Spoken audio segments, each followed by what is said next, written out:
Well, hello, and thank you for joining me. Um, Today, I want to talk about something that I guess you say I've had personal experience with. And I want to first welcome everyone to this first episode of Overcoming Demons. And, you know, the Bible says in Ephesians 6 and 12 that we wrestle, our struggle is not against flesh and blood, but against the rulers, against the authorities, against the powers of this dark world, and against the spiritual forces of evil in the heavenly realms. So that means that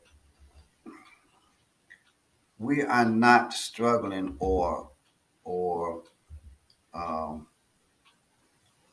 fighting against evil people. We are fighting against demons that possess people.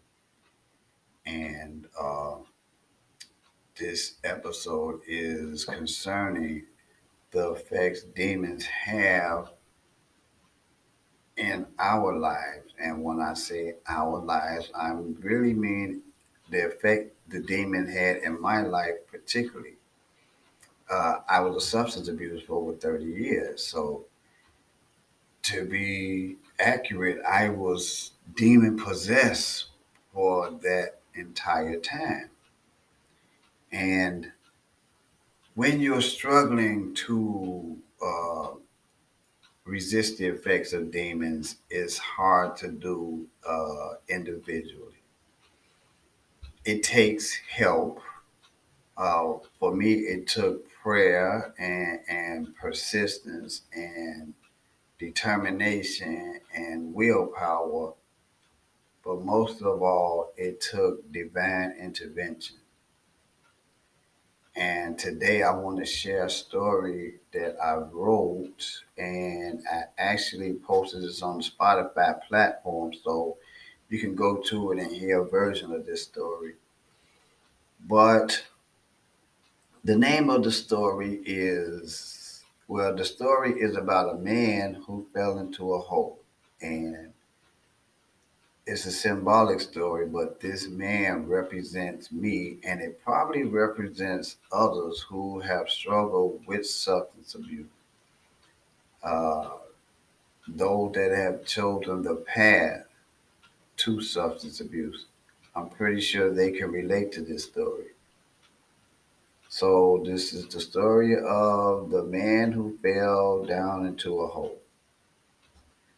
Now, we all travel different paths in life. Um, and our paths take us to a desired destination. And sometimes on the path, there are detours. And some detours are there to deter us, and some are there that we place on our own. And those detours I would just call obstacles. So, for substance abusers, there is a particular path that originally we're not aware that we're on this path, but it's something that we actually chose to go down. So here's this guy, and he's on this path, and uh, he may not be fully aware of what's going to happen on this path, but I'm pretty sure he had been forewarned about uh, the circumstances of traveling this path. So on this path, this guy he falls into a hole. Now the hole isn't deep, and he's looking around, and he can very easily climb up out of this hole. But and it's like with substance abuse, it starts off as something very small, and it seems easy to get out of in the beginning. But the longer you stay in that hole, you get comfortable, and before you know it, the hole has gotten deeper and deeper and deeper, try as you might, you find that you can't get out of this hole without help. So the guy finds himself in this situation now. The hole has gotten very deep and he can't get out without help. So he starts to call out for help. And the first person that comes by the hole is a policeman. Uh, and the guy yells up, "Hey, officer, can you help me out, please?" Well, the cop answers, "Sorry, buddy, I don't have a rope. And this rope is symbolic of something which we'll talk about later." He said, "I don't have a rope to help you out."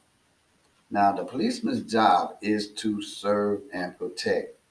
But unless your life is in immediate danger, or their life is in immediate danger, or you are in immediate danger to the public, they are not going to extend themselves to help a person out of a hole that is filled with dirt, symbolically dirt. So the policeman goes on his way, gives him what he can, is nothing. I'm not going to get into about, serve and protect, but that's what he got, nothing. So after a while, another guy comes along, and this guy happens to be a doctor. And the guy yells up, "Hey, can you help me out?" Well, the doctor looks down in the hole, and he just says, "Well, I'm only a physician, and I don't have any means of helping you." So he writes the guy a prescription and throws it down in the hole and says, "Sorry, I can't help, but I hope this prescription does." Now, those of us who have struggled with substance abuse have had many so-called prescriptions that only treat the symptoms, not the addiction. And that's what this incident symbolizes. The doctor wrote him a prescription to treat the symptoms. And he did say that he has no means of helping. So he was not a substance abuse doctor. So he was just a regular physician. So he threw him down a prescription. And I guess in the doctor's mind, he said, "Well, at least I did something." So later, a friend comes along and the guy yells up, "Hey, buddy, can you help me out?" And the friend politely answers, "I would if I could, but I might get dirty and I don't want to take the risk." Now, this incident symbolizes how people who know you pretty much are aware of, first, the hole you're in, and second, how you got in that hole. And they may not be of that life, so they don't want to soil their self. They don't want to be attached to that type of environment, I guess. And by helping you out of the dirty hole, they think they may get dirty and it may attach itself to them. They don't want to take the risk.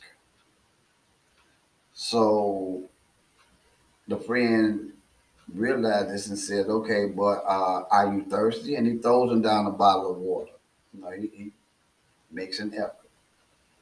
Now the water does help, but again, this is only so he can say he did something. Sometimes our friends will offer what they think may help us, not fully aware of what help we really, really need. And that's because they probably didn't take the time to understand the help that we really, really need. Moving on. So finally, his family finds out that their family member is down in the hole. So they come back. They look down in the hole at the guy and say,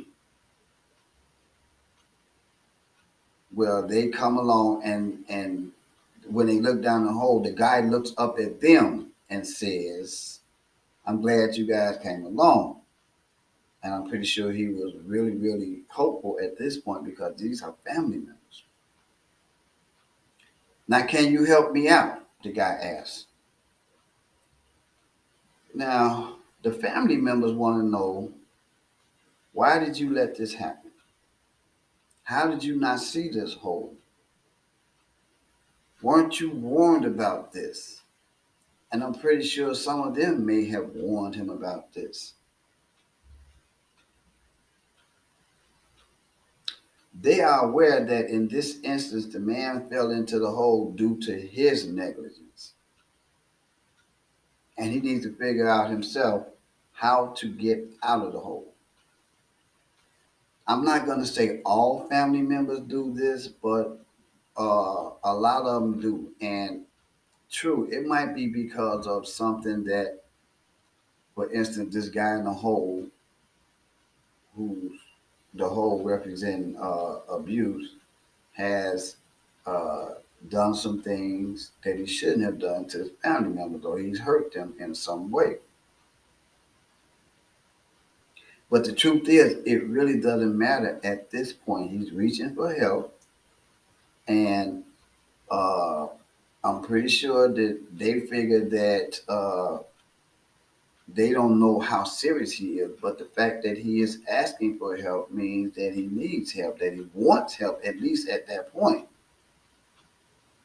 So it doesn't matter how he got in there or why he let this happen to him. Only thing that matters is he wants out. Now, like I said, this is not true of all families, but in this case, for the purpose of this story, this is what happened. So at this point now, the guy has pretty much given up hope. He's losing hope, and he figures there's just no way, eh, after your family turn you down, you really have nowhere else to go in your mind. And these are people that this is how that demon works. He wants you to be hopeless. He doesn't want you to keep pressing because, and I'm going to say this again, there is a blessing in your pressing. And the demon does not want you to have any hope. So at this point, once his family turns around, the guy probably has lost some hope. So a stranger comes along and he sees the guy down in the hole. And he hollers down the hole, hey guy, what you doing? Now, like I said, the guy done gave up hope, so he wasn't looking for nobody else. So just out of desperation, he says, I'm down here in this hole, buddy. Can you help me out? Well, instantly, the guy who hollered down there jumps in the hole with the guy already in the hole. And the guy that was already there is stunned. He is stunned. He's like, oh, wow, what? And he asked the guy, he say, friend, why did you do that? Now we're both stuck in this hole. And the guy that jumps into the hole politely and calmly says to him, relax, yeah, but I've been down here before and I know the way out. Now, I'm sharing this to point out how our experiences can be used to help others. The guy that jumped down in the hole with the first guy was equipped with the knowledge, and knowledge is a tool. Now he may have bought a rope, a ladder, or something else that the guy didn't see at first, but he had the knowledge to help get this guy out of the hole because he was in that spot before. And this is what I think people should do. to help those instead of making excuses and turning their back on them. Uh, we are supposed to help others, especially when we have the know how. Now, let's go back to the policeman, the doctor, uh, the friend, and family members. If you notice, neither one of those characters went to get him some help, meaning the policeman didn't go find a rope or a ladder. The doctor didn't go find a rope or a ladder. Friend didn't go find a rope or a ladder. Family members did not go find a rope or a ladder. And this symbolizes the lack of compassion enough to really, really want to help those who are in need unless it benefits you. No one, of course, they couldn't help on their own, but if they really cared about helping, and especially the family members, they could have gone and gotten a tool, a ladder, a rope, or somebody to help get the man out of the hole, but they didn't. How many of us are willing to take a moment to make time and provide assistance for someone asking for help?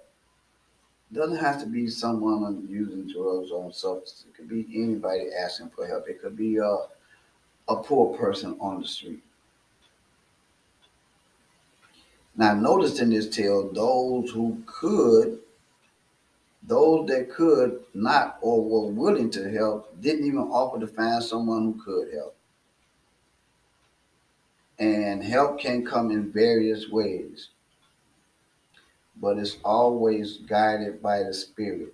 This brings me to the stranger.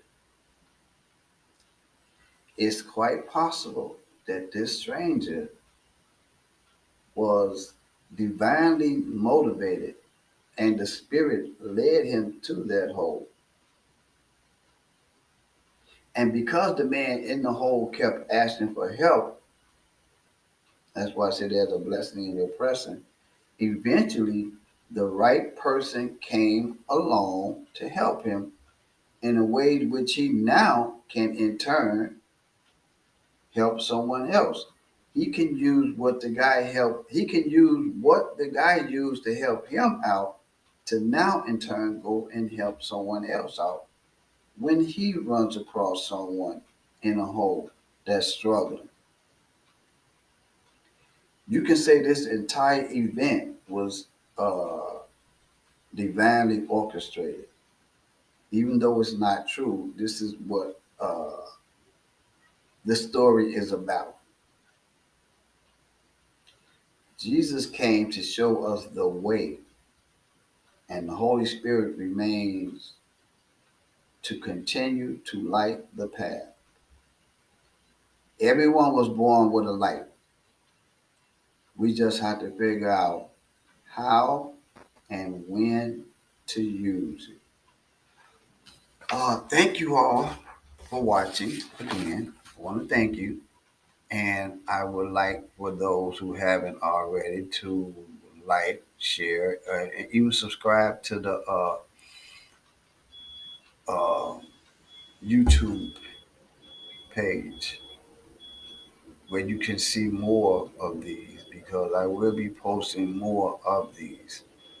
Um, as I said, I struggled with demons, and even today, there are still some things that have to be addressed, even in my life.